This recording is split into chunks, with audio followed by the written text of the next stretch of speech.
Ang kwentong ito ay hango sa tunay na buhay. Nangyari ito taong 1954, walang eksaktong lugar, Leyte. Sa mga panahong ito ay tanging ang mag-amang Lucio at Jojo na lamang ang magkatuwang sa buhay. Gawa nga ng maagang lumisan ang ilaw ng kanilang tahanan. Si Lucio bilang ama ay isang mangingisda, habang si Jojo naman ay naglalako ng tinapay. Sabay silang mag-amang aalis ng bahay tuwing madaling araw. Si Lucio ay sa dagat habang si Jojo naman ay sa bayan upang kunin ang mga ilalakong tinapay. Sa kabila ng pangingisda ni Lucio ay isa din itong antingero. Tangan niya naman ang mutya ng Batoomo. At habang lumalaki si Jojo ay saksi ito sa uri ng buhay ng kanyang ama. Itay, pwede ba ako na maging antingero? Idolo ko po kasi ang katulad nyo. Gusto ko rin yung kagaya sa inyo na lakas.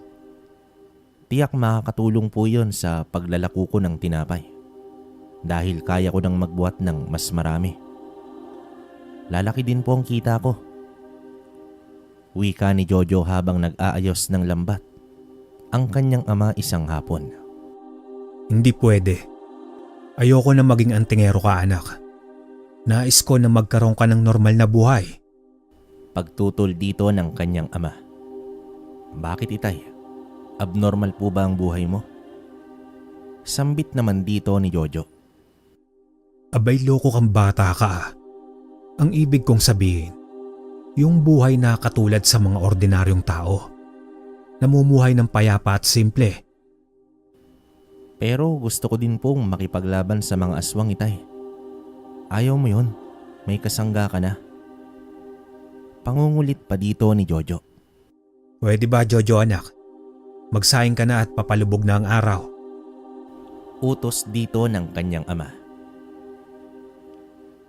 Hindi nais na matulad sa kanya ang anak na palaging nasa peligro ang buhay. Hindi madali ang pagiging antingero dahil halos kakambal mo na ang mga nilalang ng dilim. Nagpapasalamat na lang si Lucio dahil hindi na katulad ng dati ang pag-iral ng mga aswang sa kanilang lugar.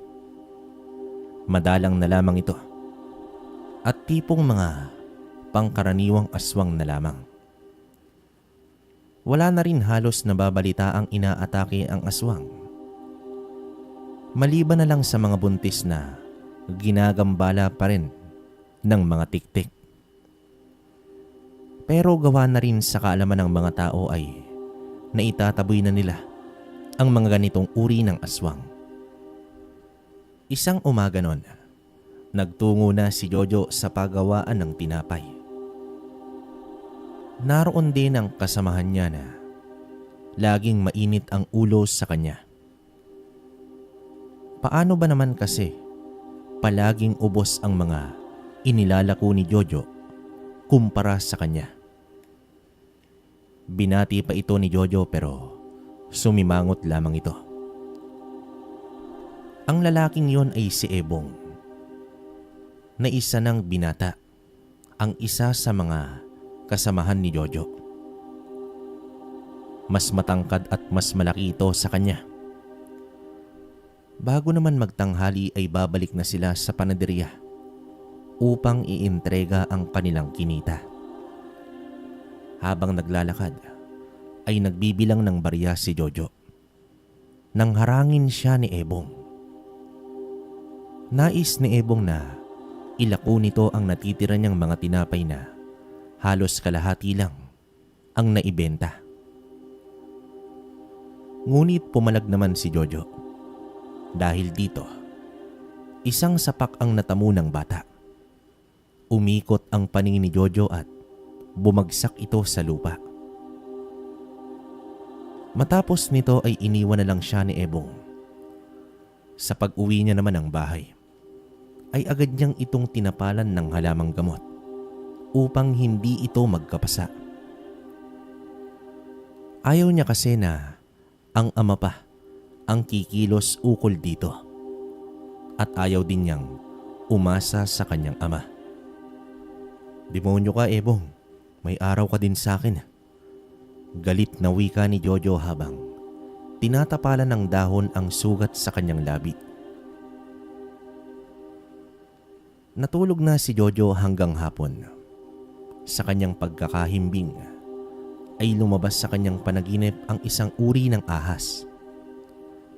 Gumapang ito sa kanyang paa hanggang sa kanyang leeg. Sa takot niya ay hindi siya nakagalaw. Ramdam na ramdam niya ang paggapang ng malamig na katawan ng ahas hanggang sa humarap sa kanya ang makamandag na hayop at bigla siyang tinuklaw. Napabalikwas agad si Jojo at hinihingal. Tagaktak din ang kanyang pawis. Tumayo siya at uminom muna ng tubig. Kinabahan at kinilabutan pa siya dahil animoy totoo ang kanyang napanaginipan. Upang maiba ang nararamdaman ay nagpunta siya sa dalampasigan upang hintayin ang kanyang ama mula sa laot. Naroroon din ang ibang mga tao upang sumalubong sa mga mangingisda na may dalang mga timba. Sa baybayin pa lang ay ubos na ang mga isda. Hindi naman magkamayaw ang mga tao sa pagpili ng mga iba't ibang uri ng isda. Mabuti naman at nandito ka na, anak. O eto, lutuin mo na agad kasi gutom na ako. Tapusin ko lang ito. Wika ng ama habang iniaabot ang supot ng isda. "Sige tay, ako na ang bahala dito." Tugon naman dito ng kanyang anak. Habang nagluluto naman siya sa kusina, ay may nakita siyang matandang lalaki na naglalakad sa may damuhan na nasa likod lang ng bahay nila. Kung hindi man kilala pero pamilyar sa kanya ang lahat ng nakatira sa baryo. Pero ang matandang nakita niya ay bago pa lamang sa kanyang paningin. Lumiit ang mata ng bata at inisip na baka isang aswang ang matanda. Sinundan niya ito ng tingin. Marahan siyang naglakad habang nakatingin sa matanda hanggang sa hindi niya na namalayan na nasa hagdan na pala siya at bigla naman siyang nadulas. Napangiwi na lamang siya sa pagbagsak ng kanyang puwet mula naman sa lupa. Sa muli niyang pagsipat sa matanda ay nawala na ito. Sa pagdating ng kanyang ama ay agad niya naman itong inabisuhan tungkol sa kanyang nakita. "Itay, mukhang may tutugisin ka na naman. May nakita akong kahina-hinalang matanda kanina sa likod bahay. Hindi pamilyar sa akin ang matandang yun. Bigla na lang ding nawala." Paglalahad naman dito ni Jojo. Sigurado ka ba dyan, anak? Baka matulad na naman noong nakaraan. Yung aswang kasi na itinuro mo si Aling Melba pala. Nakakahiya tuloy. Sambit naman dito ng kanyang ama. "Nagkamali lang ako noon, tay. Pero ngayon sigurado na ako." Pangungulit pa dito ni Jojo. Tigilan mo na nga ako. Mabuti pa ay ihanda mo na ang mesa at kakain na ako. Utos dito ng kanyang ama. Sa paglalim ng gabi ay hindi pa natutulog si Jojo dahil nag-abang ito sa pagbalik ng matanda. Subalit halos maghahating gabi na ay wala pa rin kakaibang nilalang na nagpakita sa kanya. Kinabukasan, dating gawi. Maaga pa ang mag-ama na lumabas ng bahay upang magtungo na sa kani-kanilang gawain. Muli namang nagkita sina Jojo at Ebong. taas na pa itong binata na tila minamaliit itong si Jojo. Wala namang imik at nakayukulang itong si Jojo. Matapos naman ang pagsasalansan sa mga tinapay, ay isa-isa nang umalis ang mga manlalako na nasa 6 na katao. Sa gitna ng pagsisikap ni Jojo sa paglalako, ay nakita niya si Ebong na nakikipag-inuman. Kaya pala hindi nauubos ang tinda nito dahil sa kanyang bisyo. Hindi naman sinasadya ni Jojo na makita si Ebong. Gumilid siya ng daan, pero nakita pa rin siya ng binata. Matapang naman itong tumitig sa kanya.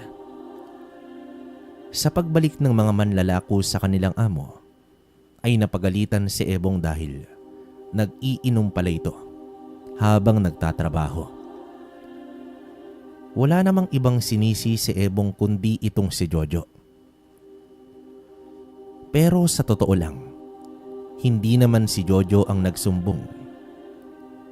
Papatak na ang tanghali habang naglalakad si Jojo pauwi. Bigla siyang hinablot ni Ebong. Walang ano-ano ay binugbog siya nito. Kinuha pa ang sahod niya sa araw na iyon. Wala namang kalaban-laban ang bata sa laki ni Ebong. Iniwan niya itong nakadapa sa daanan habang dumudugo ang bibig at tila bugbog sarado na. "Hayop ka, Ebong! Hayop ka! Napakasama mo!" Tanging sambit ni Jojo habang pilit na tumatayo. Pagsapit naman ng hapon ay hindi na naitago ni Jojo sa kanyang ama ang kanyang mga pasa. Inusisa siya ng kanyang ama kung sino ang may gawa, ngunit hindi naman umamin si Jojo. "Wag mo na itong isipin, tay. Away bata lang to. Hindi naman to gawa ng isang aswang eh." Sambit naman dito ng bata. Kahit na, para kausapin ko ang mga magulang nung kung sino man ang bumugbog sa'yo. Wika dito ng kanyang ama. "Kaya ko naman to, tay. Malayo sa bituka to. Pangako, hindi na to mauulit pa." Tugon dito ni Jojo. Siguraduhin mo lang, Jojo anak. Pag lumaki pa ang gulo na yan, naku ay talagang sinasabi ko sa'yo. Banta naman dito ng kanyang ama. Sa mga sumunod na araw, ay pumasok pa rin sa trabaho si Jojo sa kabila ng mga pasa nito.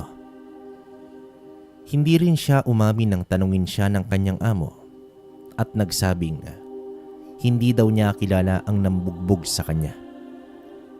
Gayunpaman, nagpatuloy naman siya sa kanyang ginagawa. Hanggang sa nakita niyang muli ang matandang lalaki na naglalakad. Dito na alerto agad si Jojo at lihim na sinundan ng matanda. Hanggang sa nakita niya itong pumasok sa isang maliit na kubo. "Dito ka pala naglulungga, aswang. Humanda ka sa akin mamayang gabi." Wika nito sa kanyang sarili. Sa pag-uwi niya naman ng bahay ay naghasa ng itak si Jojo at bumili pa siya ng maraming asin dahil siya mismo ang aatake sa matanda. Papatunayan niya sa ama na kaya niya nang pumaslang ng aswang. Hinintay pa ni Jojo na makatulog ang kanyang ama bago naman siya tuluyang umalis ng bahay. Binaybay niya ang napakadilim na gabi na tanging konting liwanag lang ng buwan ang ilaw niya sa daan. Sa pagdating niya sa lugar na yon, ay maingat na nagmanman si Jojo. May nakasindi pang gasera sa loob ng kubo. Hawak-hawak niya na ang itak at sa kabilang kamay ay ang asin. Tumayo na siya sa kanyang pinagkukublian hanggang sa may nagsalita sa kanyang likuran. Iho, saan ka pupunta? Sambulat naman dito ng matandang lalaki. Mabilis naman na napalingon si Jojo at napatras. Nanlaki naman ang kanyang mga mata sa gulat at idinuro ang itak sa matandang yon. Aswang, huwag kang lumapit, kundi tatagayin kita. Sambit dito ni Jojo. Nasaan ang aswang? Narito ba? Wika naman dito ng matanda habang lumilingon-lingon pa. Ikaw ang sinasabi kong aswang. Sambit naman dito ng bata. Nakakatuwa ka naman, bata. Gusto mo ba makakita ng aswang? Wika ng matanda habang naglalakad na ito papunta sa kanyang kubo. Matapos magwika ng matanda, ay naglakad ito at habang nakatalikod ang matanda, ay sinabuyan niya naman ito ng asin. At talagang sinabuyan mo pa ako, ha? Natatawang sambit naman dito ng matanda at nagpatuloy ito sa kanyang paglalakad. Sumunod naman dito si Jojo habang rumirehistro na sa kanyang isipan na hindi pala aswang ang matandang yon. Hindi rin niya mawari kung bakit siya sumunod dito sa matanda. Binuksan ng matanda ang pinto at pinatuloy itong si Jojo. Inikot naman ng bata ang kanyang paningin sa paligid ng kubo. Napakaliit lang nito at wala ni halos isang gamit.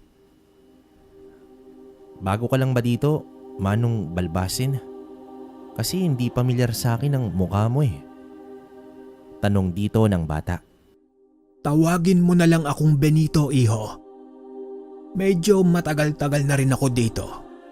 May hinahanap kasi akong tao. Isang tao na karapat-dapat sa kayamanang iiwang ko. Tugon dito ng matanda. Kayamanan? Itong kubo ninyo? Kayamanan? Natatawang sambit naman dito ni Jojo. Ibang kayamanan ang sinasabi ko, Jojo. Sagot naman dito ni Benito. Teka lang po. Papaano po ninyo nasabi ang pangalan ko? Hindi mo naman ako kilala, di ba? Takang tanong naman dito ng bata. Matagal na kasi kitang sinusubaybayan, iho.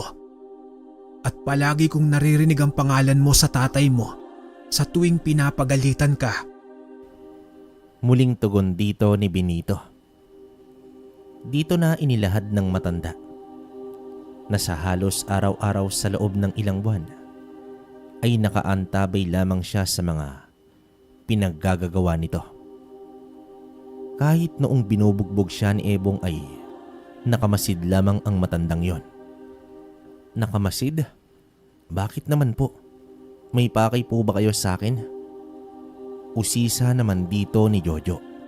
Alam mo, iho, matanda na ako at nais ko na magpahinga. Habang may lakas pa akong magturo, ay igugugol ko ang natitirang mga araw ko sa taong pag-iiwanan ko ng kayamanan. Katulad ako ng iyong ama, Jojo, isang antingero. At alam ko din kung gaano mo kagusto maging katulad ng tatay mo. Pero hindi siya pumapayag, hindi ba? Paglalahad dito ng matanda. Antingero? Ibig sabihin, ako po ang pagbibigyan mo ng mutya. Totoo ba yan, tanda? Ay, Manong Benito. Masayang wika naman dito ni Jojo. Hindi naman talaga ikaw ang napili ko. Kaso ang mutya na mismo ang nagpahiwatig na ikaw ang napili nito. Ewan ko ba kung anong meron ka. Bukod sa isang bata, napakatabil pa ng dila mo. Umiiling na sambit naman dito ni Benito. Papaano po yan? Baka magalit si Itay. Pipilitin mo siya tapos magbubugbugan kayo. Naku, masaya yon. Antingero kontra antingero. Sambit pa dito ng bata. Tumingin ng masama si Benito at tumahimik na si Jojo. Hindi pa sana ito ang panahon na ilalahad ko ito sa iyo. Dahil oobserbahan pa lamang kita. Kaso sinugod mo na ako at tinawag mo pa akong aswang. Wika pa dito ng antingero. Naku, pasensya na po kayo. Nag-iingat lamang po ko. Papaano ba kasi kadalasan sa mga aswang na nagagawi dito ay mga dayo? Pero kung ako talagang pinili ng mutya, walang makakapigil sa akin kahit si Itay pa mismo. Taas noong wika naman dito ni Jojo. Ang mabuti mong gawin ngayon ay umuwi ka na. Yari ka kapag nalaman ng iyong ama na pumuslit ka sa ganitong oras. Bumalik ka na lamang sa akin bukas. Wika naman dito ni Benito. Sige po, asahan mo ko bukas, Manong Benito. Aagahan ko. Masayang tugon dito ni Jojo. Maingat naman ang mga hakbang ni Jojo habang pumapanhik ng kanilang bahay. Binuksan niya nang may pag-iingat ang pinto nila. Sa pagpasok niya, isang matinding pingot sa tenga ang natamo niya mula naman sa kanyang ama. Anak ka ng patis na bata ka. Saan ka ba nanggaling? Galit na bungad dito ni Lucio. Wala, Itay. Nagpahangin lang po ko dyan sa may labas. Depensa naman dito ni Jojo. At saan naman sa labas ha? Kanina pa kita hinahanap. Paano kung napahama ka? Bulyaw dito ng kanyang ama. Patawad na, Itay. Hindi ko na po ulitin, pangako. Dispensa naman dito ni Jojo. Sa pagpasok ni Jojo sa kanyang kwarto ay tila baliwala sa kanya ang galit ng ama. Tumalon pa ito sa tuwa dahil sa wakas magiging ganap na antingero na siya. Kinabukasan naman ay nagtungo na siya sa may panaderya at sinimulan ang araw sa paglalako. Nakita na naman niya si Ebong na tila ginagawa ng kape ang alak. Maloko naman ang tingin nito na parang may balak na namang gawing masama sa kanya. Yumuko na lamang si Jojo pero sa kalooban niya ay si Ebong ang unang patitikimin niya kapag naging antingero na siya. Dahil sa madiskarte itong si Jojo ay naubos agad ang kanyang paninda. Nanghingi rin siya ng iilang tinapay para sa matanda. Masaya naman itong naglakad patungo sa kubo ng antingerong matanda. Hanggang sa may humarang na naman sa kanya. At walang iba, kundi si Ebong. Hiningi nito ang sahod niya. Umatras naman si Jojo at kumaripas ng takbo.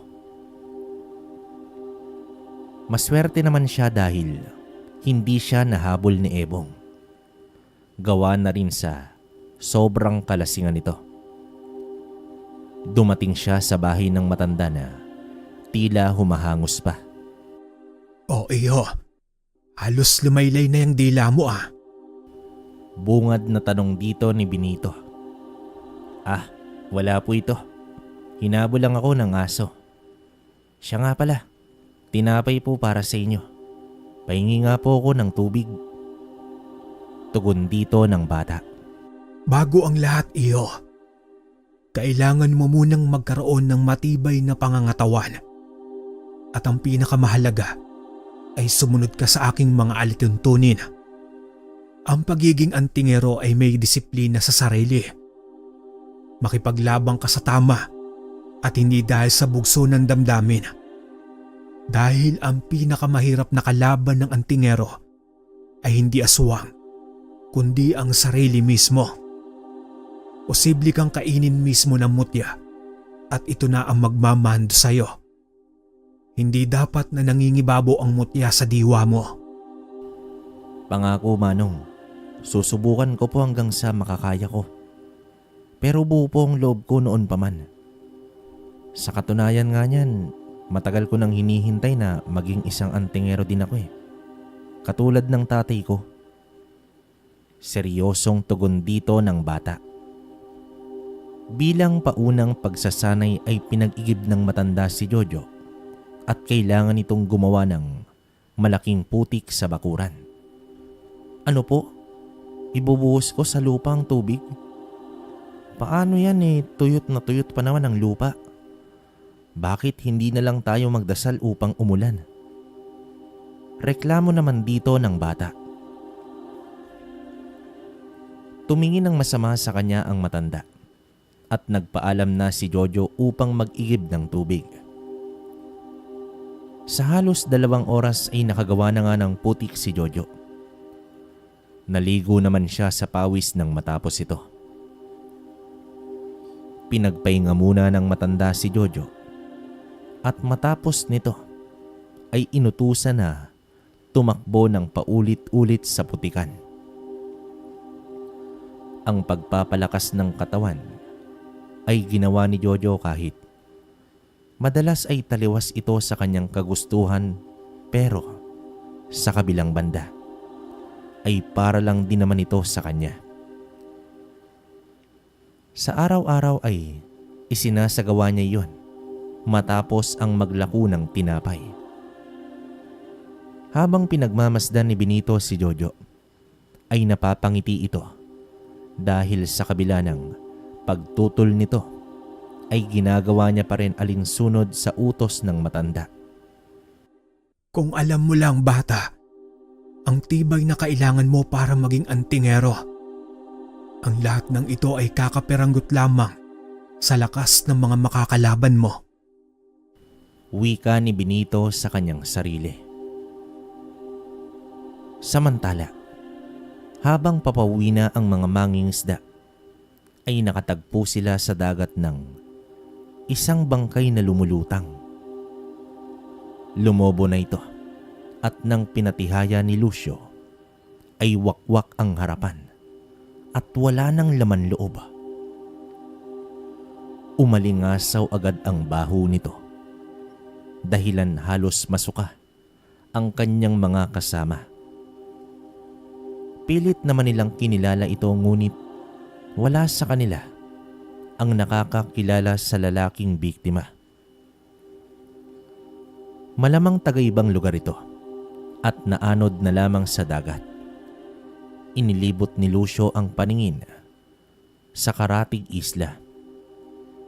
Tiyak siyang malapit lamang sa kanilang lugar ang lalaking yon. Naging seryoso naman ang kanyang muka dahil sa meron na namang aswang ang naghahasik ng lagim. Dinala nila sa dalampasigan ang bangkay at ibinigay agad sa kabesa de barangay. Ang mga labasero at labasera na sumalubong sa mga mangingisda ay nakadama ng takot dahil sa panibago na namang biktima. Ilang buwan din ang nakalipas nang huling magkaroon ng biktima ang aswang sa kanilang baryo. Anak, binabalaan kita. Huwag ka nang lumabas tuwing gabi. May natagpuan kaming bangkay sa dagat kanina at sa itsura nito ay biktima ito ng aswang. Kaya ikaw kung ayaw mong pagpiestahan ng aswang ay huwag matigas ang ulo. Wika dito ng kanyang ama. Itay, taga sa atin ba ang biktima ng aswang na yan? Tanong naman dito ng bata. Hindi. Wala kasing nakakakilala na taga sa atin. Pero kahit na, mag-iingat ka pa din. Muling paalala ng kanyang ama.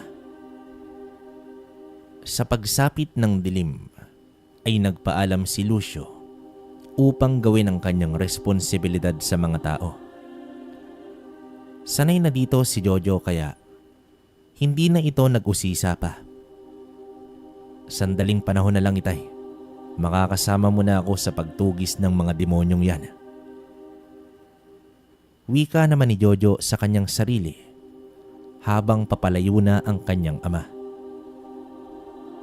Sa muling pagbalik ni Jojo sa bahay ng matanda, ay ipinakita na nito ang mutya.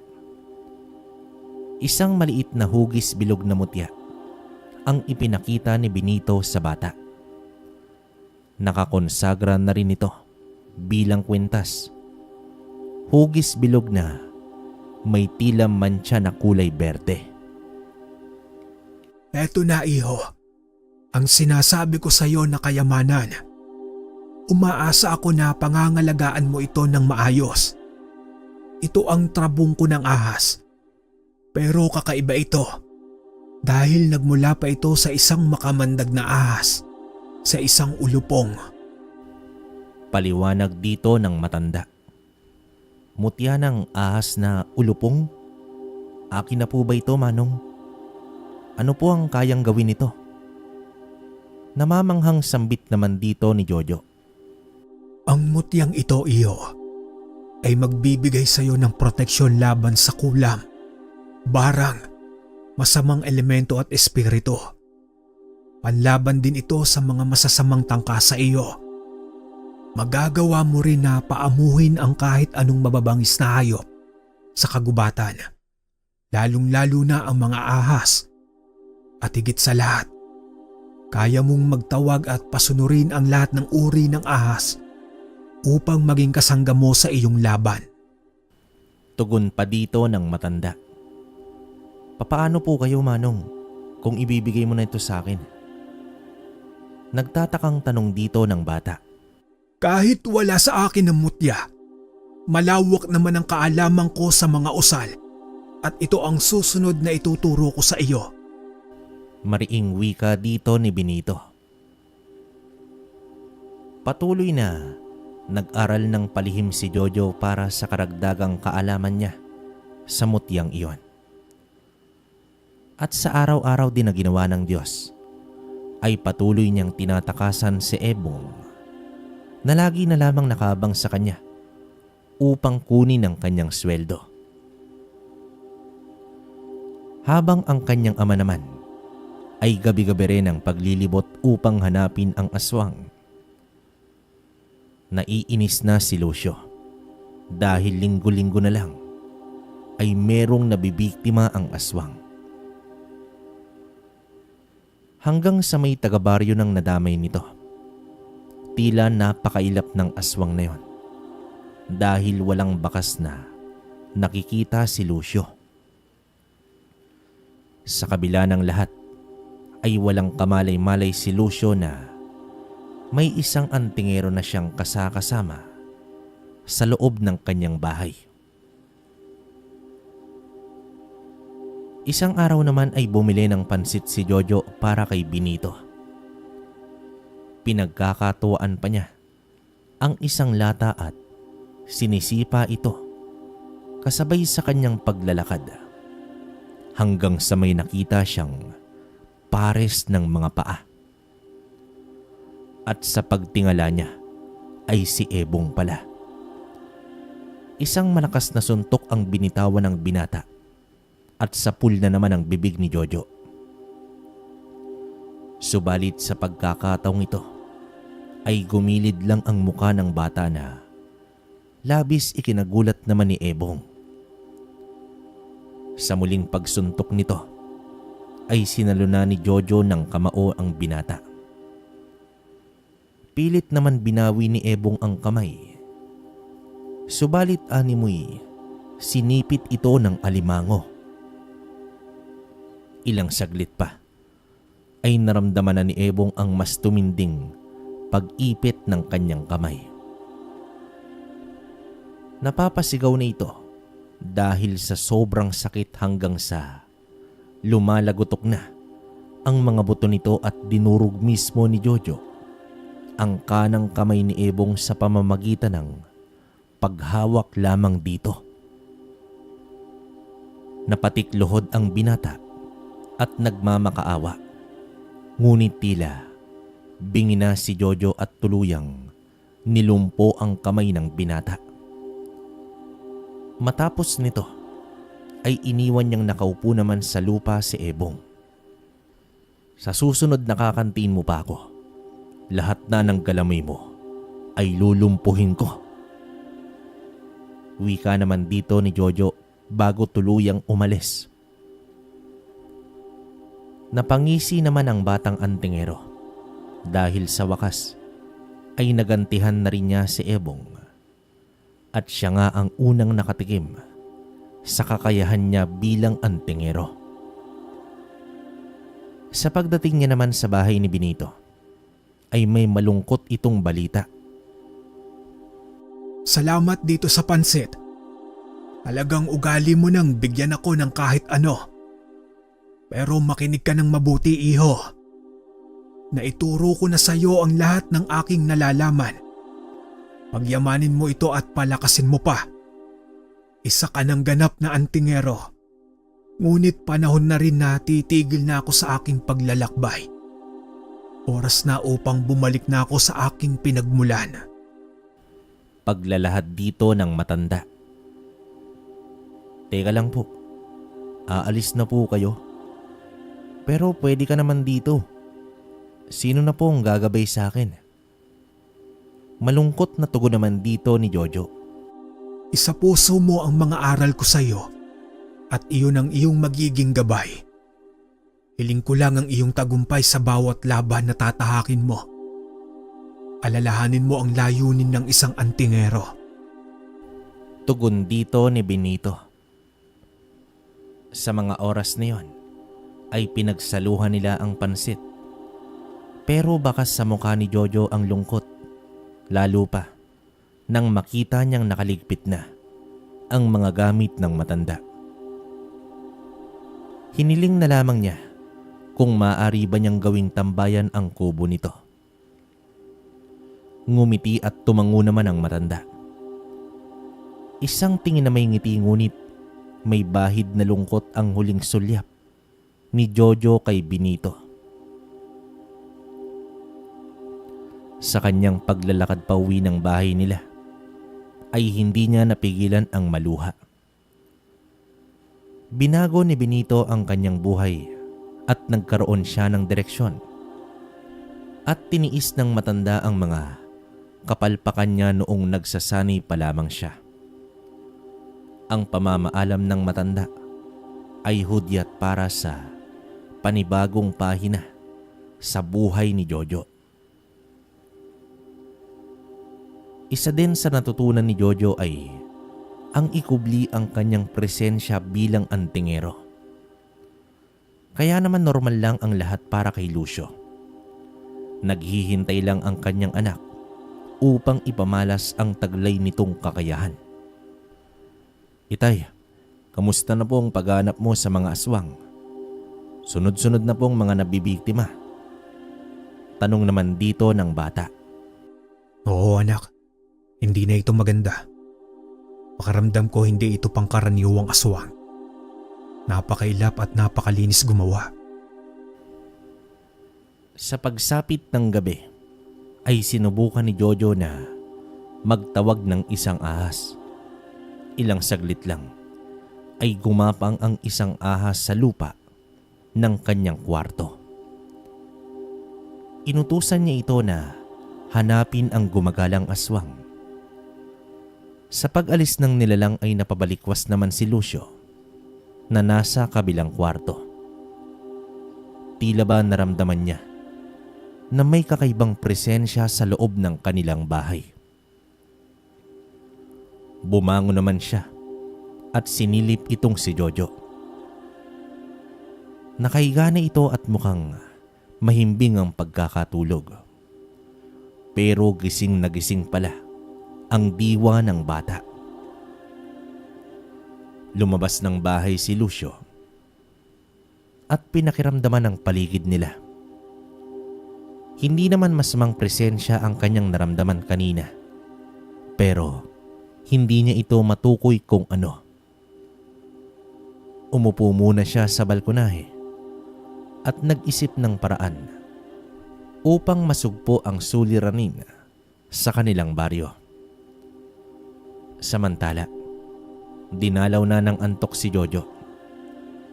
Subalit sa kanyang panaginip ay animoy nasa loob siya ng isang ahas. Kitang-kita niya ang mga damong nadadaanan niya. Kahit madilim ay may naaaninag pa rin ito. Mabilis ang paggapang niya hanggang sa huminto siya at nakatitig sa isang maliit na bahay. Muli naman siyang gumapang at nasilip niya sa may siwang ng sahig na kawayan ang isang matandang lalaki na tila nagsasagawa ng isang ritual. Dahan-dahan itong hinubad ang damit at naglagay ito ng maraming langis sa katawan. Bumuka naman ang bibig nito habang nag-uusal nang biglang dumilat ang mata ng matanda at tumingin ito sa kanya. Mabilis siyang umatras at tumakas.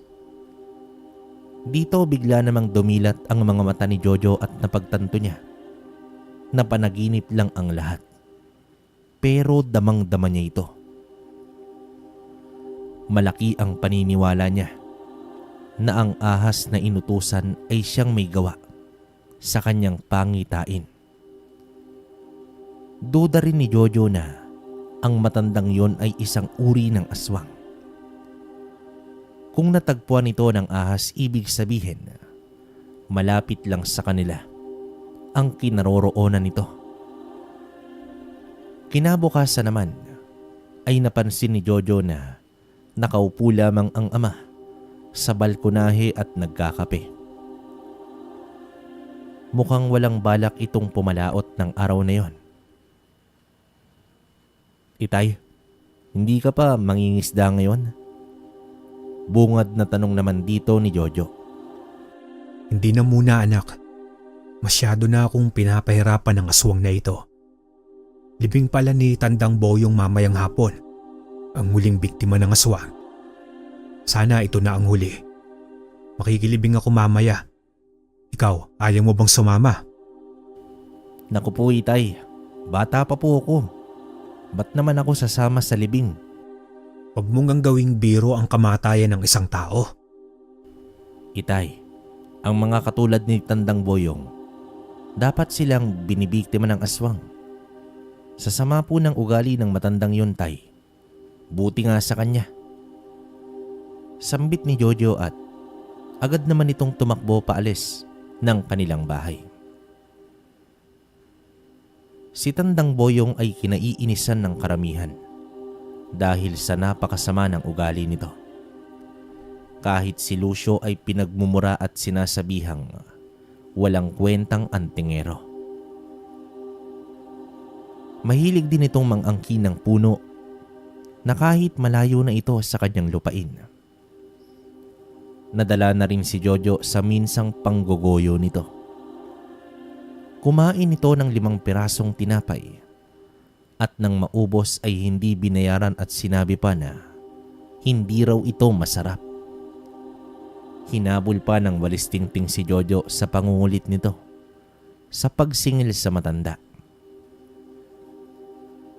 Samantala, naglako na naman si Jojo at kinatutuwaan siya ng kanyang mga parokyano dahil sa makwento ito at palabiro. Kaya naman sa 5 bahay pa lang ay ubos na agad ang kanyang paninda. Matapos nito ay nagtungo siya sa palengke upang bumili ng itak. Kaso wala siyang nagustuhan. Kaya naman tinahak niya ang bahay ng isang panday at nagpagawa siya ng itak base sa disenyong nais niya. Ayon sa panday, matatapos niya ang itak sa loob ng 3 araw. Nagbayad na rin ng buo si Jojo dito. Sa kanyang paglalakad ay nadaanan niya si Ebong na may kainumang 4 na kalalakihan. Malalaki ang mga katawan nito at hindi naman ito pamilyar kay Jojo. Hindi niya na pinansin ang matatalim na mga tingin ng mga ito. Nang siya ay nakalagpas sa tindahan, ay tinawag naman siya ng isa sa mga ito. Hindi naman huminto si Jojo bagkus Nagpatuloy lamang ito sa kanyang paglalakad. Tumayo ang apat at sinundan siya nito. Nang makarating na sila sa tahimik na lugar, ay dito na huminto si Jojo. Tinawag pa siyang bastos ng mga ito. Humarap naman si Jojo na nakataas noo, bagay na nayayabangan ang apat na kalalakihan. Dito niya napag-alaman na mga pinsan pala ito ni Ebong at balak nilang lumpuhin din ang bata. Natawa na lamang si Jojo, bagay na kinainisan ng mga ito. Sumugod naman agad ang dalawa at agad nilang nahawakan ang magkabilang balikat ni Jojo. Subalit, mabilis na nahawakan ng bata ang mga bisig ng dalawa at inumpog niya ang mga ulo nito. Nahilo naman ang mga ito at bumagsak sa lupa. Agad ding sumugod ang dalawa pa. Isang malakas na suntok ang sumalubong kay Jojo, ngunit sinalubong din niya ito ng kanyang suntok. Dumaloy naman ang paglagotok ng mga buto sa kamay ng lalaki hanggang sa balikat at nanlambot ito na tila nawalan ng buto. Umatras ito at ininda ng gusto ang pananakit ng buong kamay. Sumunod naman ang isa na agad sinipa si Jojo, subalit sinalo niya ito at agad na dinurog ang tuhod nito sa isang suntok lang.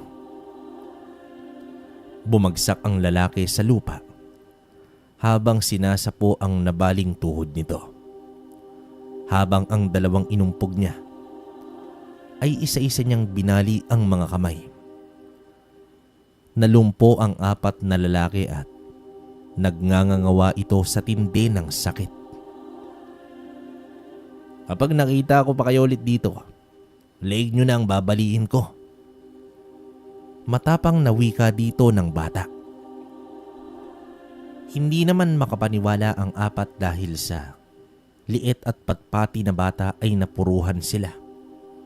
Gayunpaman ay nagpatuloy si Jojo sa paglalakad hanggang sa tila may kuryenteng gumuhit sa kanyang utak. Nakaramdam siya ng matinding presensya sa paligid. Isang mabigat at negatibong aura. Inilibot niya ang paningin sa paligid hanggang sa nasilayan niya ang makapal na talahib at sumagi sa kanyang isipan ang pangitain kagabi. Marahan niyang tinahak ang damuhan at nakakita siya ng isang bahay. At ang bahay na yon ay ang nasa kanyang pangitain. Nagkubli naman ito habang sinisipat ang bahay na iyon. Tahimik ito at mukhang walang tao sa loob. Dito na nagtawag ng kakampi si Jojo. Isang maliit na ahas ang lumapit sa kanya. Ipinikit niya ang mga mata at muli siyang pumaloob sa katawan ng ahas. Gumapang naman ito at nagtungo sa ilalim ng bahay. Kumpirmado, wala ngang tao sa loob nito. Agad namang bumitaw si Jojo sa pagsanib sa ahas. Balak niya itong ipaalam sa kanyang ama. Matapos ang kanilang hapunan, ay dito na kinausap ni Jojo ang kanyang ama. Tay, nakapunta na ba kayo dun sa may talahiban, yung papuntang Burol? Bungad na wika naman dito ni Jojo. Wala na yatang lugar dito sa atin ang hindi ko pa napupuntahan. Bakit mo ba naitanong, anak? Kasi tay, naghahanap kasi ako ng gagamba kanina, tapos may napansin akong maliit na bahay doon. Tugon dito ni Jojo. Bahay? Sa pagkakaalam ko, wala nang naninirahan doon. Puntahan mo kaya yun, tay. Nakapagtataka naman na meron palang nakatira doon. Wika naman dito ng bata. Napansin niya na nag-isip ng malalim ang ama. Mukhang dadayuhin na nito ang nasabi niyang lugar. At sa mismong gabing yon ay nagpasya si Lucio na puntahan ang bahay na sinasabi ni Jojo. Inabisuhan niya ang kanyang anak na huwag lumabas ng bahay at huwag din magbubukas ng pinto kung hindi naman siya darating. Tumango naman si Jojo at isinarado na ang pinto. Pagkalabas ng kanyang ama, dahil matigas ang ulo ni Jojo, hindi nga siya lumabas pero pinalawig niya ang kanyang diwa sa pamamagitan ng ahas na pinasunod niya sa kanyang ama. Samantala, nagkarga na ng puder si Lucio habang tinatahak ang nasabing bahay na yon. Kahit ilang beses na naging palpak si Jojo ay kumapit pa rin siya sa konting pag-asa dahil sa desperado na nga siya na mahuli ang aswang. Gayunpaman, nakarating na siya sa lugar na yon. May bahay nga na nakatirik doon at may ilaw pa sa loob. Nagmasid naman siya sa loob ng ilang minuto pero wala siyang nakitang kakaibang ganap. Hindi rin siya maaaring lumapit dahil tiyak na mararamdaman siya ng aswang kung totoo man ito. Kaya naman ang ginawa niya ay binato niya ng makailang ulit ang bubong ng bahay hanggang sa lumabas ang isang matandang lalaki. Nakasimangot ang mukha nito at panay singhal sa paligid. Maya-maya pa ay ikinumpas ang mga kamay nito at ang mga puno sa paligid ay nagsigalawan. Kitang-kita ni Lucio ang isang manggagaway. Hindi na siya nag-atubili pa kundi harapin ang nilalang na yon. Habang nagsasagawa ng orasyon ng matanda, ay nagpakawala ng tigalpo si Lucio. Ngunit hindi ito tumama sa matanda. Bagkus, dumilat ang mga mata nito at tumitig sa kanyang kinaroroonan. Alam kong nariyan ka lang. Lalabas ka o ako mismong lalapit sa iyo dyan? Nakangising tanong dito ng matanda. Nanatili lamang si Lucio sa kanyang pinagtataguan hanggang sa unti-unting nag-iba ang galaw ng matanda at lumagotok ang mga buto nito at sa loob lang ng ilang segundo ay marahan itong nagpalit ng anyo bilang aswang. Sa wakas ay natunton na rin ni Lucio ang nilalang. Ito pala ay isang manggagaway na may lahing aswang. Bihira lamang makatagpo ng ganitong nilalang si Lucio. Pero naging maingat siya dahil napakadelikado ang dalawang lahi na nasa iisang katawan. Dito na humakbang ang aswang nang marahang papalapit sa kanyang kinaroroonan. Humugot ng lakas si Lucio at agad na sumugod sa nilalang. Sa paghampas niya ng itak ay nakailag ito ngunit nasugatan ng bahagya. Ngumisi lang ang aswang na tila natutuwa pa sa pangyayari. Ngayon alam ko na kung bakit hindi kita matagpuan. Pero hindi na kita pakakawalan ngayon, demonyo ka. Galit na wika naman dito ni Lucio. Sandali lang.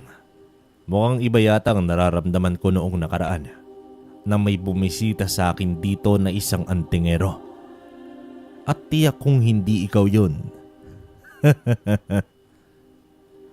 Wika naman dito ng aswang.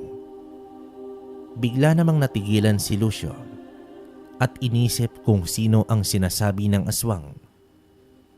Sa pagkakaalam niya ay wala ng ibang antingero sa buong lugar maliban lang sa kanya.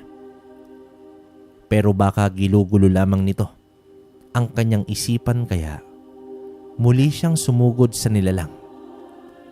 Nagbuno silang dalawa at ginamit nito ang pagiging manggagaway upang magpalabas ng mga iba pang nilalang tulad ng mga maligno at laman lupa. Naging balakid naman kay Lucio ang pagsulputan ng mga nilalang dahilan upang makalayo ang aswang na yon at tuluyan ng nakatakas. Sa galit ni Lucio ay sinunog niya ang bahay ng aswang.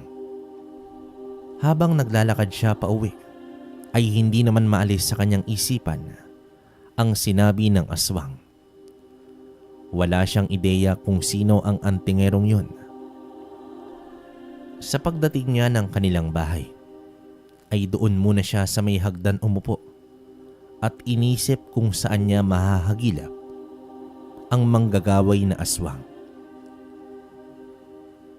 Sa sumunod na gabi ay payapang nagpapahinga na ang mag-ama nang biglang nakaramdam si Lucio ng masamang presensya sa palibot ng bahay. Hinugot niya ang itak at mabilis na lumabas ng kanilang bahay. Alam niya kung sino ang naroroon, ngunit hindi ito nagpakita sa kanya. Alam kong ikaw iyan, tanda. Lumabas ka. Hamon dito ni Lucio. Tawagin mo na lang akong Goryo. Isang pribilehyo na makilala mo ko, Lucio. Tugon ng aswang ngunit nakatago pa rin ito. Tapusin na natin ang laban. Lumabas ka. Huwag mo namang padaliin ang buhay mo, Lucio. Alam mo bang natutuwa ako sa mga kababaryo mo? Kahit papaano ay may panlaban sila. Ngunit ano nga ba ang magagawa nila laban sa isang katulad ko? Pagmamayabang pa dito ni Goryo. Hindi pa rin nagpakita si Goryo, pero nagsilabasa na ang mga alagad nito na siyang humarap at nakipaglaban kay Lucio. Samantala, lingid sa kaalaman ni Goryo, ay may isang nilalang ang nakamasid lamang sa kanya habang nagtatago siya sa likod ng malaking puno. Habang abala ang ama sa pakikipagbuno, ay pumuslit naman si Jojo mula sa kusina. Mabilis niyang pinuntahan ang kinaroroonan ni Goryo. Dito naramdaman ng manggagaway na may ibang presensya sa kanyang likuran. At sa paglingon nito ay malutong na suntok ang natamo niya mula naman kay Jojo. Kasunod nito ang pagtaga ng batang antingero na agad naman natamaan sa hita ang manggagaway. Napatakbo ito at nakita naman siya ni Lucio. Mas nagulat pa ang antingero nang makita niya si Jojo na hinahabol ng taga ang matanda. Sa labis na pag-aalala ng ama, ay binilisan na nito ang pagpapabagsak sa mga maligno. Nagpakawala ng itim na usok si Goryo at bigla na lang itong naglaho. Nang makita ni Jojo ang ama na pinagtutulungan ng mga maligno ay sumugod na ito at dito inatake ang mga nilalang. Hindi naman makapaniwala si Lucio dahil natapatan ng kanyang anak ang lakas ng mga kalaban. Hanggang sa tuluyan na nila itong napabagsak. Anak, ano ang ibig sabihin nito? Paano? Naudlot na wika ng ama. Tama po kayo, itay. Isa na akong antingero. Kung naaalala niyo po yung sinabi ko sa iyo noon na isang matandang aswang, antingero pala siya. Nung gabi na nagalit ka dahil lumabas ako, yun ang unang pagtatagpo namin ni Manong Benito. Siya po ang nagturo sa akin, itay. Sa lahat ng to, sa pakikipaglaban at ibinigay niya sa akin ang kanyang mutya, ang trabungko ng ahas. Inaral mo itong lahat, lingid sa kaalaman ko. Patawarin niyo po ako, Itay. Alam ko naman na tutol ka sa nais kong gawin pero ito po talaga ang nais ko upang makatulong sa inyo at mailigtas ang mga nangangailangan. Ano ba itong pinasok mo, Jojo? Ang tigas talaga ng ulo mo. Pero ano pa nga ba ang magagawa ko? Nandyan na yan eh. Ang mahalaga ngayon, Itay, masugpo natin ang aswang na yon. Huwag kang mag-alala. Tutulungan kita, Tay. Paano na yan? Nakatakas na naman si Goryo. Huwag po kayong mag-alala, Itay. Kaya ko po siyang matuntun. May pinasunod po ko ng mga ahas sa kanya. At sa tulong na rin ng mga ibang hayop, madali lang natin siyang mahanap. Sa katunayan, nakaramdam ng takot si Lucio para sa kanyang anak. Pero sa nakikita niya, determinado si Jojo na tahakin ang landas ng pagiging antingero. Sadyang sa kanya nagmana ang kanyang anak. Sa loob ng bahay ay mahinahon na umupo naman si Jojo at ipinikit ang kanyang mga mata. Ilang saglit pa ay nakita ni Lucio na mabilis ang paggalaw ng mga mata ng anak. Bumabakas ito sa mga talukap. Nakakunot din ang noo nito hanggang sa bigla naman itong dumilat. Jojo anak, anong nangyayari? Ayos ka lang ba? Maiging tanong dito ng ama. Ayos lang ako, Itay. Sa pamamagitan ng ahas, nakikita ko din ang nakikita niya. At alam ko na kung nasa ng demonyong Goryo na yon. Tugon dito ng bata. Kung ganon, mas mabuti magpahinga muna tayo ngayon upang paghandaan natin ang pagsalakay sa manggagaway na si Goryo. Pero anak, kahit labag ito sa aking kalooban na magiging katulad ka na sa akin, ay lubos akong humahanga sa kakayahan mo. Ngayon alam ko na kung sino ang antingerong tinutukoy ni Goryo. Ikaw pala yon. Wika dito ng kanyang ama. Nangako ko sa matandang Mang Benito na gagampanan ko ang pagiging isang antingero at sa tunay na layunin nito. Tugon naman dito ng bata. Mabuti naman kung ganon, pero gagabayan pa rin kita. Wika dito ng kanyang ama. Sa pagsapit ng umaga, ay pareho silang nagpasya na hindi muna magtatrabaho. Pinaghahandaan nila si Goryo. Tiyak din na naghahanda na rin ito. Labis na pinaalalahanan naman ni Lucio ang anak tungkol sa kakayahan ni Goryo. Ang isang manggagaway ay bihasa ito sa mahikang itim.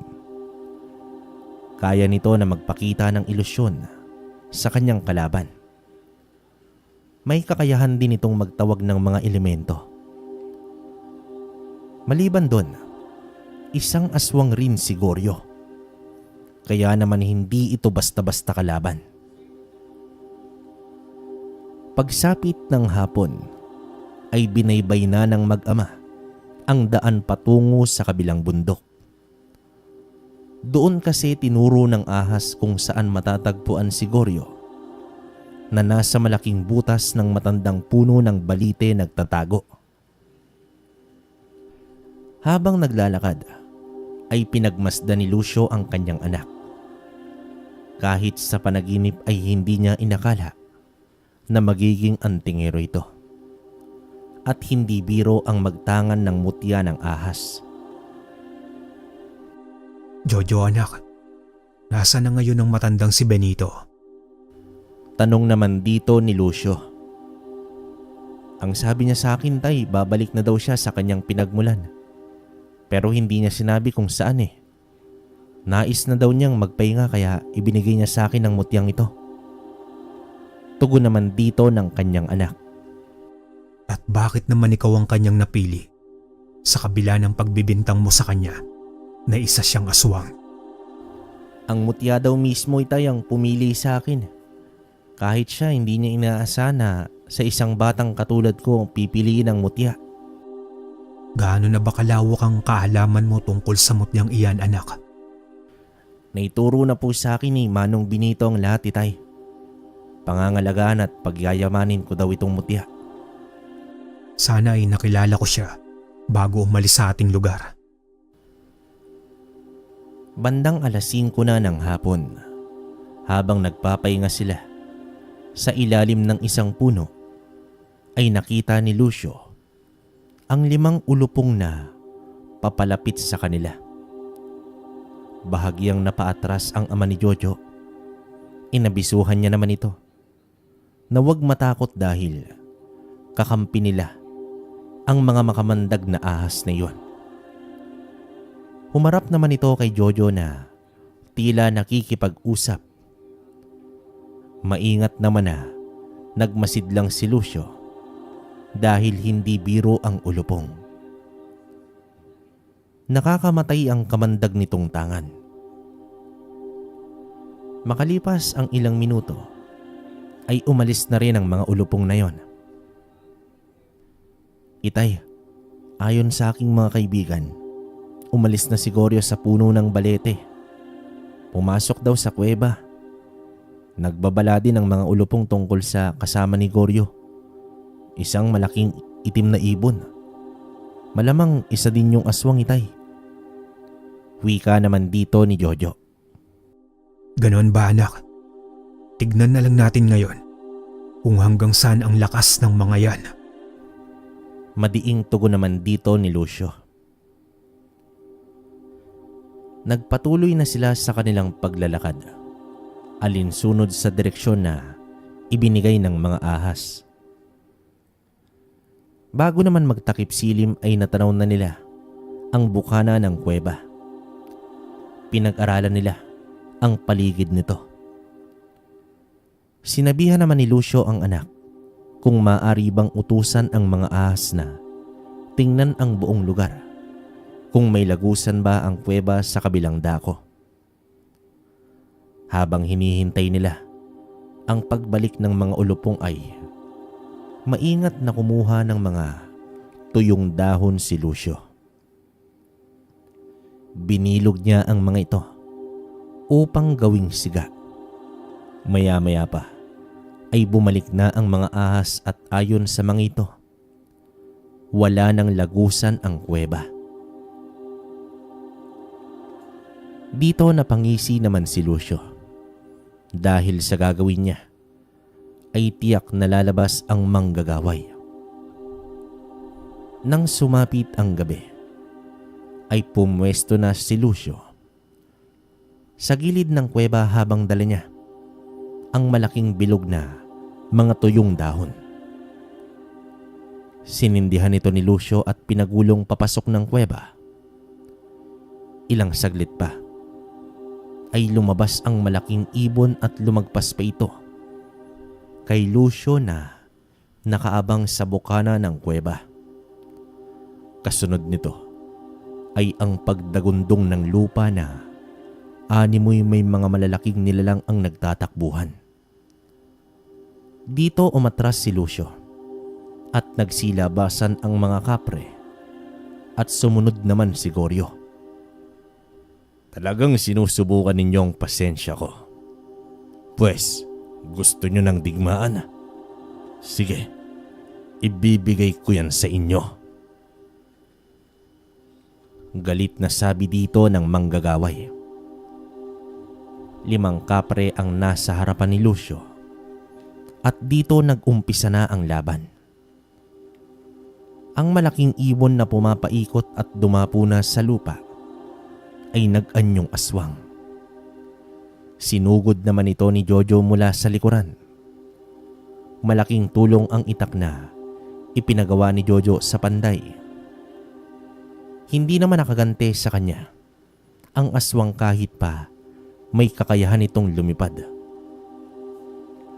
Habang si Goryo naman ay panay usal dahil kinokontrol niya ang galaw ng kanyang mga kampon.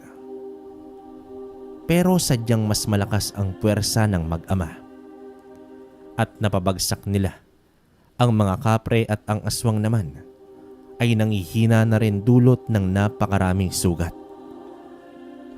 Ano na, Goryo? Lalabang ka pa? Nakangising wika naman dito ni Lucio. Sa mga sandaling to ay nagpalit na ng anyo si Goryo. Isang malaking aswang ngunit butot balat.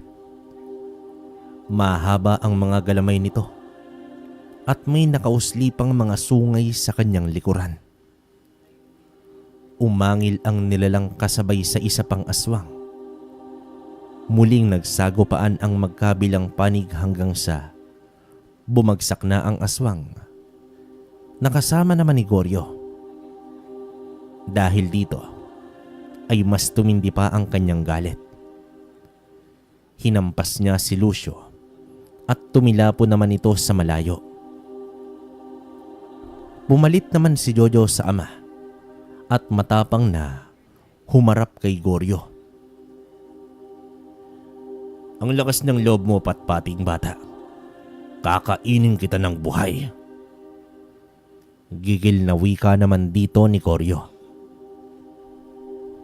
Sige, kainin mo na ako kung yun ay mahuhuli mo. Pang-aasar pa dito ng bata. Sumugod na si Goryo at sinalubong naman ito ni Jojo ng pagwasiwas ng kanyang sandata. Hanggang sa dumikit na ang kanyang katawan habang nakaharang sa kanyang leeg ang matatalas na kuko ng aswang. Ano bata? Makakatakas ka pa ba? Sambit naman dito ni Goryo.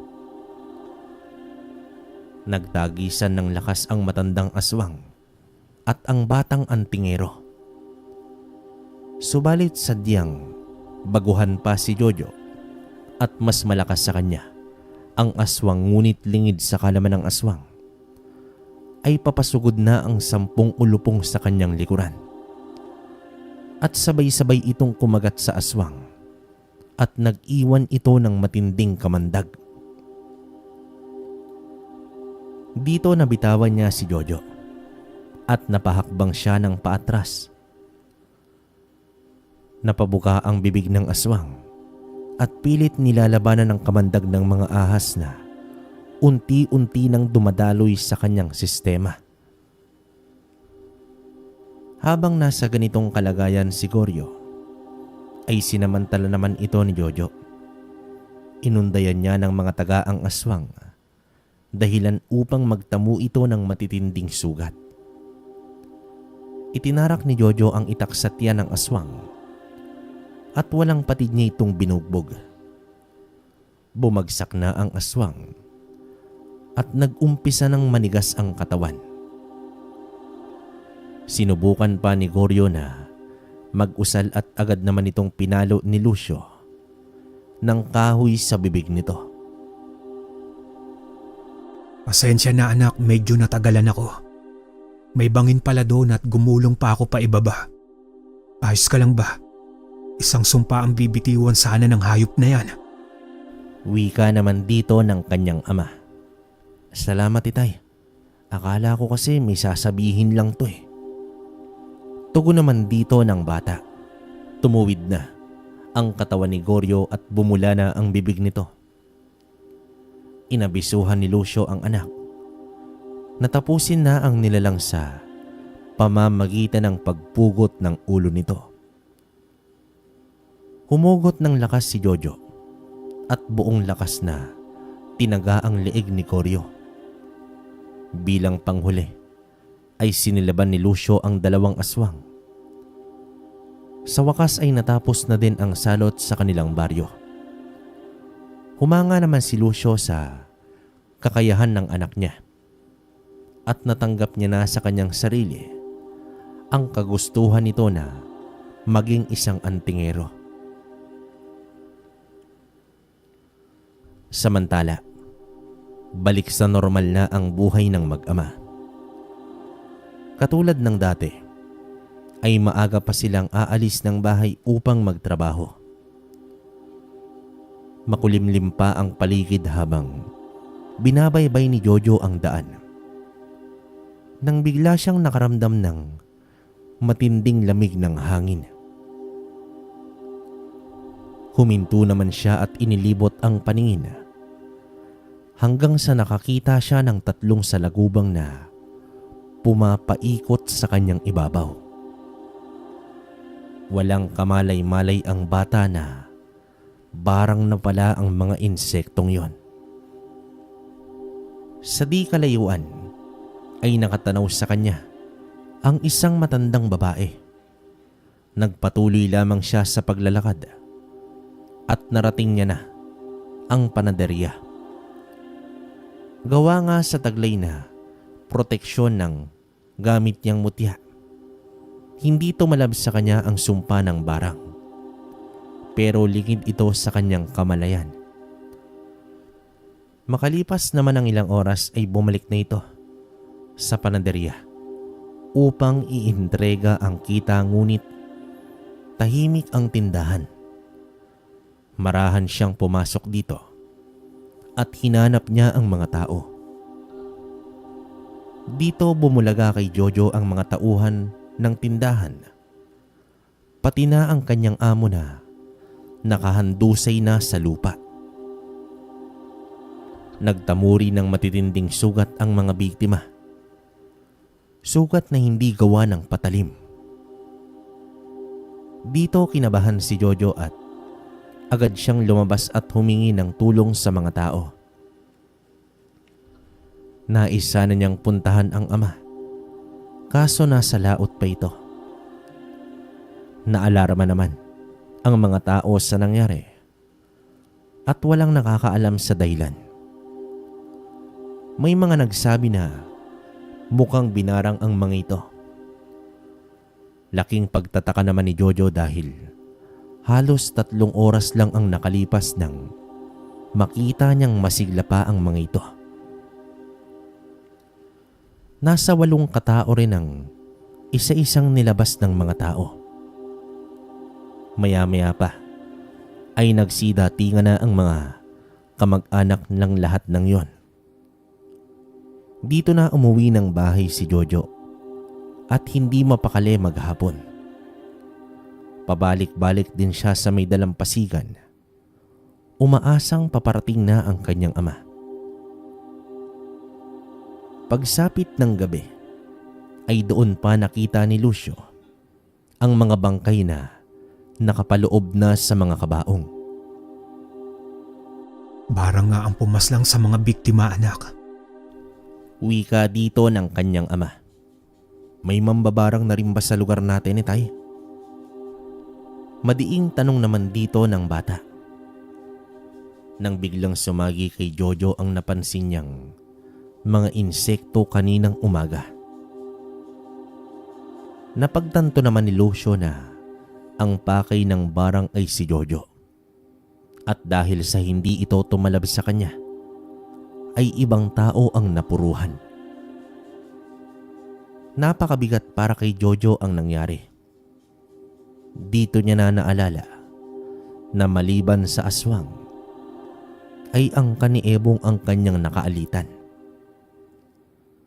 Habang abala ang ama sa pagtulong sa pag-asikaso ng lamay, galit na nagtungo si Jojo sa bahay ni Ebong. Sa kanyang pagmamasid ay nakita niya ang mga pinsan nito na sa kabila ng pagiging lumpo ay nag-iinuman pang mga ito. At ang isang matandang babae na may napakabigat na presensya.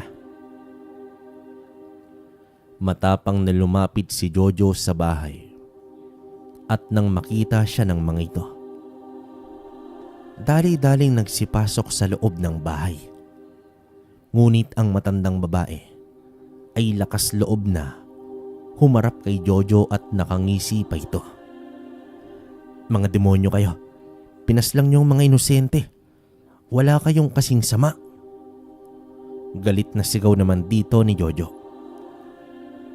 Dito tumawa pa ang matanda na animoy hukluban kung tumawa. At mabilis na Nagpakawala ito ng mga insekto. Ngunit pinaghahampas lang ito ni Jojo ng kamay. Bagay na ikinagulat ng matandang babae. Ngayon tanda, ako naman, tikman yung kamandag ng aking mga alaga. Sigaw naman dito ng bata. Dito nagsimulang magsilabasan ang mga ulupong at mabilis na nagtungo sa bahay ni Ebong. Panay bato ng sumpa ang matandang babae ngunit hindi nito nakayanan ang napakaraming ahas. Sina Ebong at ang mga pinsa naman sa loob ng bahay ay nagkakagulo na. Kinagat sila ng mga ahas na yon. At ang matandang babae sa labas ay animoy tinabunan ng napakaraming ahas. Sa bawat panggigigil ni Jojo ay mas dumarami pa ang mga nagsisilabasang mga ahas. Sa loob lamang ng ilang minuto ay napaslang na ni Jojo ang buong angkan ni Ebong. Kinabukasan ay natagpuan ang mga bangkay na napupuno ng mga kagat ng ahas. Hindi na umimik si Lucio sa pangyayaring ito dahil alam niya kung sino ang may gawa nito. Nang humupa na ang lahat, ay kinausap ni Lucio ang anak ng masinsinan. Anak, alam natin pareho kung gaano kalakas ang taglay mo, Mutya. Pero sana, huwag ang emosyon ang pairalin mo sa laban dahil hindi maganda ang maidudulot nito sa iyo at posibleng makadamay ka pa ng mga inosente. Tandaan mo palagi, ikaw dapat ang mangibabaw sa Mutya. Wika dito ni Lucio. Sa unti-unti ay natutunan ni Jojo na kontrole ng sarili habang nagbibinata siya at mas lalo pang lumawak ang kaalaman niya sa kanyang tangan. Isang araw ay nagpaalam si Jojo dahil nais niyang hanapin si Benito. Pumayag naman ang ama at habang papalayo ang anak ay hindi pa rin makapaniwala si Lucio na ang labis na iniiwasan niya ay nangyari din sa kanyang anak na isang batang may mutya ng puting kobra. Ang kwentong ito ay nagpapaalala sa atin na kahit kailan, hindi natin dapat diktahan ang kagustuhan ng ating mga anak. Hanggat wala silang naaapakang tao at nakakabuti naman sa kanila, ay dapat malaya natin silang pagbigyan sa nais nito. Katulad na lang sa kwento natin ngayong araw, kabaryo. Ang pagiging antingero ay nakatakda na sa palad ng sino man. May sariling dahilan ng kalikasan kung bakit pinili nito ng isang tao, bata man o matanda. Okay, opinion ko, grabe tong kwento na to. Napakalakas. Hindi ko... Alam naman natin na may mga kwento na tayo about sa trabungko ng ahas. Pero iba to. Puting kobra tapos ulupong pa kung... Diba? First time ko lang marinig yung ulupong. Baka alam nyo yun mga kabaryo. Pa-comment sa baba para mabasa natin. Saka yun nga. Talaga namang tama yung aral sa atin na hindi natin dapat pagdikdahan o pagbawalan yung anak natin o kung sino man. Kung ano yung mga gusto nilang gawin, di ba? Kasi nga, wala namang nakakaalam. Basta wala namang tinatapakan tao. Go lang naman dapat. Yun, so, tapos yun pa si Benito. Hindi ko alam kung anong klase ito pwedeng ermitanyo tong si Benito. Kasi sabi rito, antingero. Pero feeling ko, ermitanyo to. Kasi nga, parang ginabay niya talaga tong si Jojo. Diba? Isipin mo na lang, batang antingero. Ano pa yung di ba? Sana marami to para, alam mo yun, tuloy-tuloy yung kwento ni Jojo. Kaya lang, ito lang yung nakuha natin. So, yun. Kabaryo, hanggang dito lang muna yung komento ko. Sa mga gustong makakuha ng gamit, paki-message ako sa Facebook page natin. Kwentong Baryo Official yan. Legit lahat ng gamit natin dyan. Meron din tayong trabungko pero pwede kong ipakita sa inyo pero hindi ko pa talaga pinapalimusan kasi pang sariling gamit lang yun. Tapos yung channel namin na Kwentong Kalakbay yan. Yung channel ko na Kwento ni Kabaryo yan. Pati na rin yung Dear Kabaryo. Yan, so all in one na yun mga kabaryo. Muli, hanggang dito na lang muna. Hanggang sa susunod na kwento. Maraming salamat sa inyo.